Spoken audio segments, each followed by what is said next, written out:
आज संध्यारे शेष हो पश्चिमबंग द्वितीय पर्याय निर्वाचन प्रचार आसंता 29 तारिख में मतदान प्रक्रिया रहुछि तेणु एही आधार में प्रचार जोरसोर चली। प्रधानमंत्री नरेंद्र मोदी प्रचार पश्चिमबंग में खूब जोरदार रही।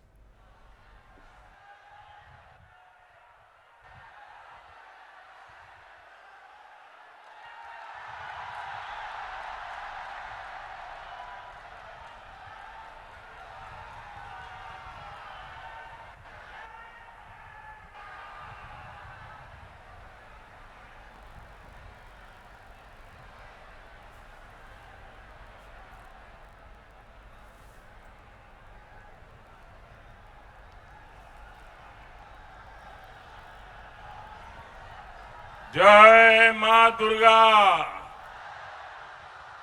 जय मां दक्षिणेश्वर काली के मनाचन।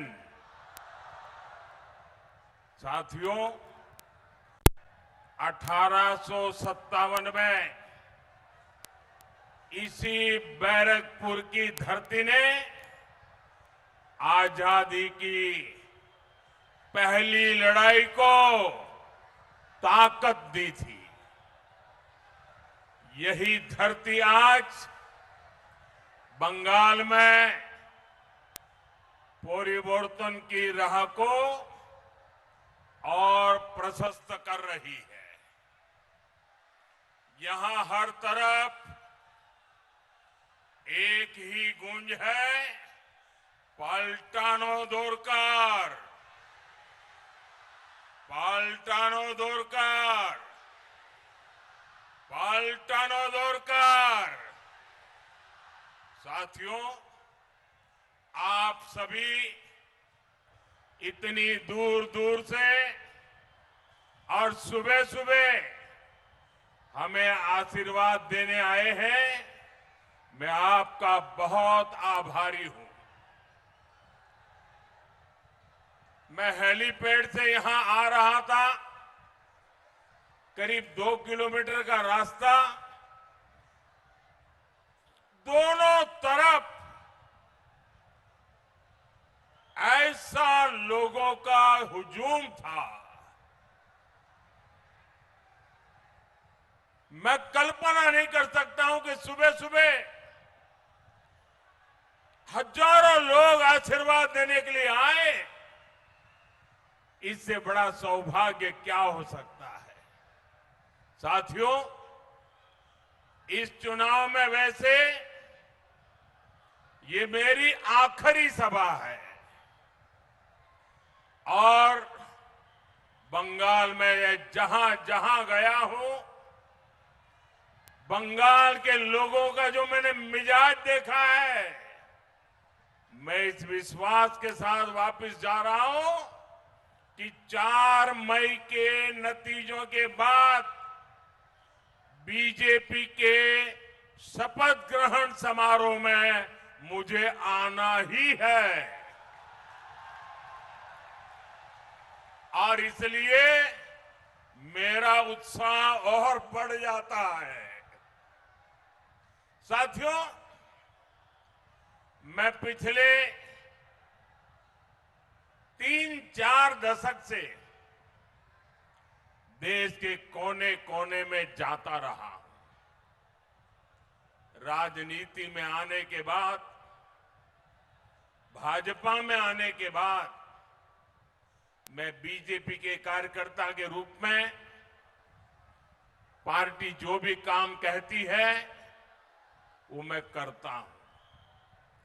चुनाव की जिम्मेदारियां संभालना भी इसी का एक हिस्सा रहा है। मैं न दिन देखता हूं, न रात, न मौसम देखता हूं, चल पड़ता हूं।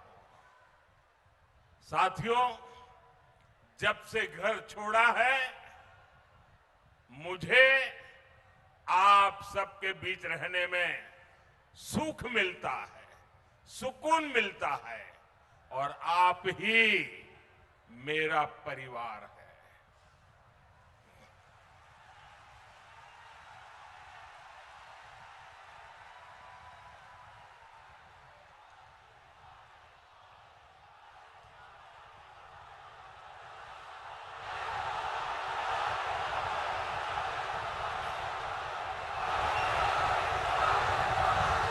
इस भागदौड़ में ये भी स्वाभाविक है कुछ थकान हो जाए। आखिर हम सबका शरीर का अपना अपना धर्म होता है।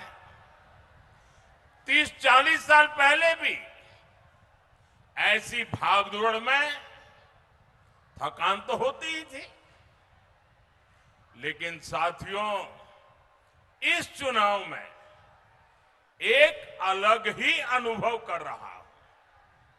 इतनी गर्मी के बावजूद, इतनी रैलियों के बावजूद मुझे बंगाल के इस चुनाव में जरा भी थकान महसूस नहीं हुई।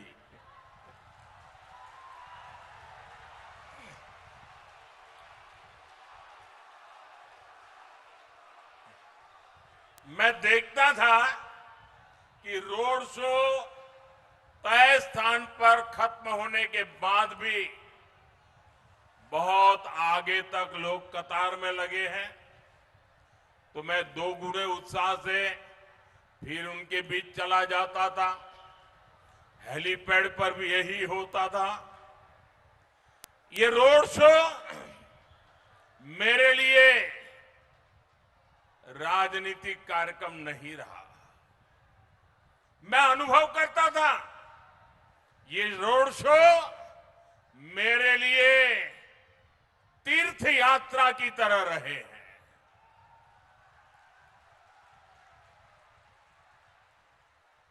मैं मां काली के भक्तों के बीच जाता था तो संभवतः इसलिए मां काली भी मुझे निरंतर नई ऊर्जा से भरती जा रही थी। साथियों, आपको याद होगा जब जनवरी 2024 में अयोध्या में रामलला की प्राण प्रतिष्ठा का आयोजन हुआ था, तो उससे पहले मैंने 11 दिनों का अनुष्ठान किया था, व्रत किया था। मैं दक्षिण भारत के अनेक मंदिरों में गया था, देवी देवताओं से आशीर्वाद लिया था। इस चुनाव में भी मुझे वैसी ही अनुभूति हुई है जैसी अनुभूति किसी देवी मंदिर के दर्शन के समय होती है।